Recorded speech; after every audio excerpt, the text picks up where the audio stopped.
Hi there, welcome back to my channel. In this session, I'm going to show you how to install the tracks onto its place. It sounds quite easy, right? For the RFM Challenger 2, it's rather the opposite. You might get away if you partially build the model straight out of the box without any paint. But when the kit is fully built, painted, and it also includes weathering and everything else, it becomes a little bit more complicated.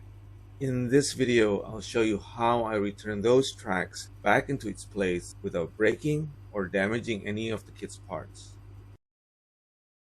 In our last video, we went through the weathering process of these tracks using some splatter material. You can watch the process on my other video. Just check out the link in the description.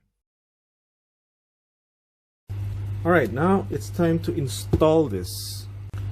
When we install the track onto the lower section on the road wheels and moving gear, make sure that these open pins, hollow pins, are facing outwards. Let's start installing the tracks on the tank. So what should we do first? We should take the road wheels out, just the one in the two in the front and two in the back, and then take out the sprockets and also take out this idler wheel, I think. And the way to do it, I've done this several times already, is to put this inside first. So this won't come in, okay? So you need to flex this down a bit. This one too. Can you see it? Then pushing down. Okay, so you get that one in, and then align this with the one over here on this side. Align that. See, we're going to have some problem over here later on, but that's I'll tell you what's the situation like.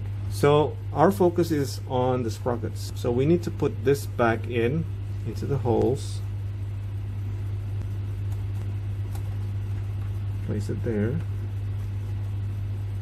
Good. Now we need to put this. This is the hardest part. So this won't fit.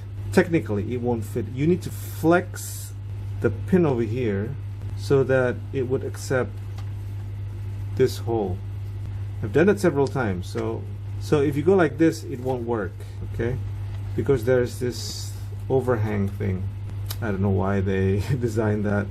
Okay, so I have to turn this over, and I'm not sure whether I can show you on camera. So you have this ready, and also the idler.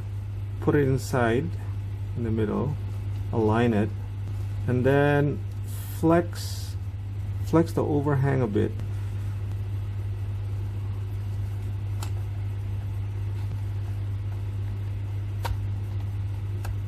Yeah, once it's in, I wouldn't recommend to take it out again. It's a huge hassle. Right, so that's in.